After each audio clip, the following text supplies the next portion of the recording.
মেসের কাছেই যথেষ্ট। আপনারা যদি মনে করেন ভারতীয় পণ্য, ভারতীয় আগ্রাসন, ভারতীয় সবকিছু আমরা বর্জন করব, একটা মেসের কাঠি যথেষ্ট।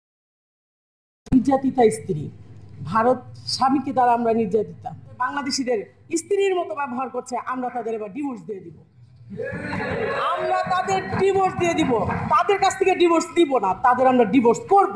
শুধুমাত্র একটা মেসের কাছেই যথেষ্ট। আপনারা যদি মনে করেন ভারতীয় পণ্য, ভারতীয় আগ্রাসন, ভারতীয় সবকিছু আমরা বর্জন করব, একটা মেসের কাঠি যথেষ্ট। লাথি মেরে বাইর করে দেন বাংলাদেশ থেকে এদের, দেখবেন বাংলাদেশ হবে ইনশাআল্লাহ। রাষ্ট্রমন্ত্রী সে বলেছে যে ভারত এবং বাংলাদেশের সম্পর্ক হচ্ছে স্বামী স্ত্রীর সম্পর্ক।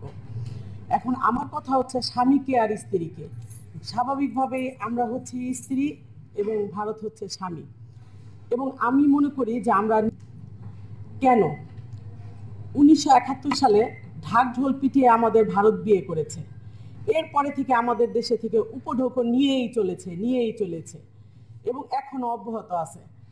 বাঙালি জাতির গর্বের পদ্মার ইলিশ পর্যন্ত বাঙালিরা খেতে পায় না, আমাদের স্বামীর বাড়ির লোকেরা ফ্রি খায়।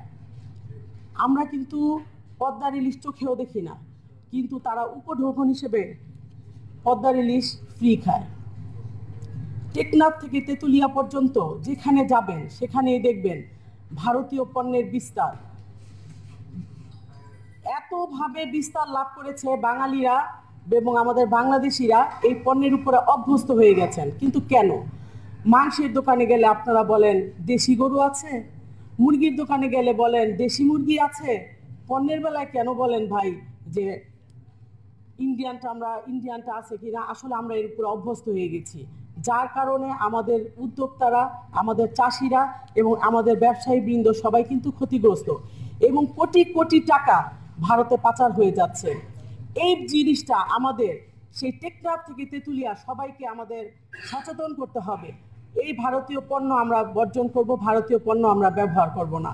দেখেন রাজনীতিতেও তারা কিভাবে সক্রিয় ভারতীয়রা, কারণ তারা মনে করে তাদের মনোনীত এবং পাঁচাটা যদি সরকার থাকে তাহলে তারা আমাদের দেশে অবাধ বিচরণ করতে পারবে, যার কারণে তারা সেটাই করছে।